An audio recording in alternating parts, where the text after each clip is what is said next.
I played 2 hours of Detroit during a demo session, and sat down with director David Cage to discuss how Quantic Dream crafted the not-too-distant future of the game and explore it for myself.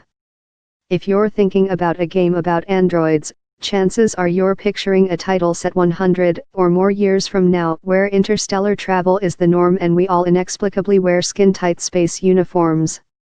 But for Cage and team, the goal with Detroit was to ground the player in reality. To do that, Quantic Dream set Detroit just 20 years in the future, in the year 2038. As a result, the world still looks a lot like it does today, but with some added high-tech features. Autonomous vehicles roam the streets, police drones hover overhead, and androids walk among us. Each of the 3 characters I played in Detroit were androids living in the titular city under vastly different circumstances. One serves as a negotiator, one a homemaker, and one a companion and helper.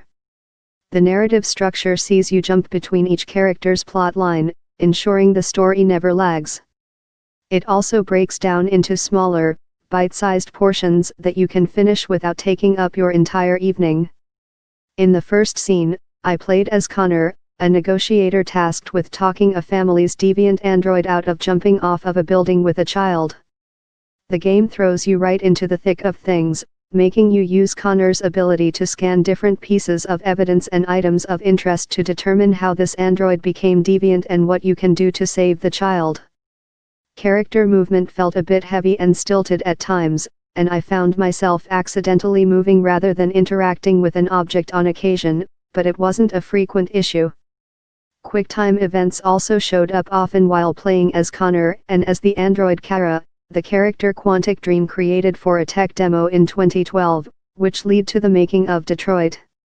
QuickTime events have largely gone out of fashion in the game industry after being far too overdone during the PlayStation 3 era, but it works with a game like Detroit that provides a more cinematic experience than a traditional title.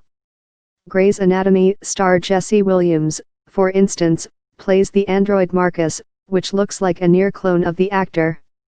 From skin textures to hair and even the way facial muscles move, Detroit's characters look absolutely incredible.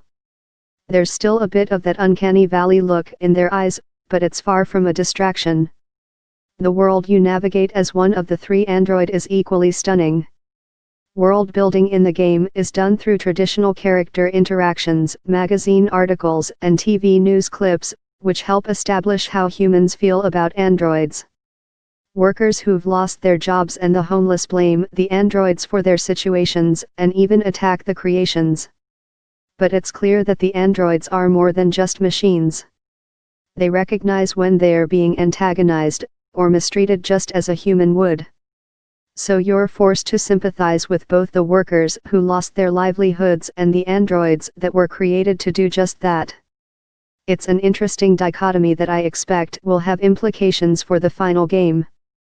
Speaking of implications, Detroit, Become Human features a new visible flowchart feature that shows you how each decision and path you've chosen in the game impacted the character's outcomes.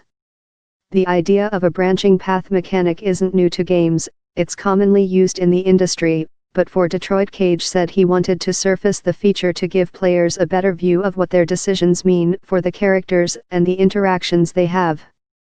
Throughout the game, you'll occasionally see small locks unlock when you perform a certain task or ask another character a certain question. This means that a new branch of the flowchart has been opened for you to explore. The game doesn't tell you what the branch does, just that you've been given the option to do something different than you otherwise would have been able to. Once you complete a mission, however, the game reveals the entire flowchart and shows you how each small decision you made, such as picking up a few dishes or making breakfast, impacted your outcome. Here with Detroit, we thought, okay, we need to expose this to the player, show the flowcharts, so they understand what they've done in the narrative, but also all of the things they've missed, Cage explained. The first time I saw one of the flowcharts, I instantly wanted to go back and replay the mission, to unlock everything I missed, which was a lot. But since every decision you make changes the way the game plays down the line, I didn't want to impact my endgame. Cage said he has no clue as to how many different decisions and branches players can open up, and added that while some players may never even see certain scenes, it was important for Quantic Dream to create them so that every player's experience is different. Much of the story I played so far focused on some heavy subject matters ranging from discrimination to domestic violence and murder. The game's atmosphere and music further heighten tensions for the player, making already stressful situations feel even more so. More games news, email Daniel Howley at Dowley @ follow him on Twitter at Daniel Howley. Follow News Pulse Finance on Facebook, Twitter, Instagram, and LinkedIn.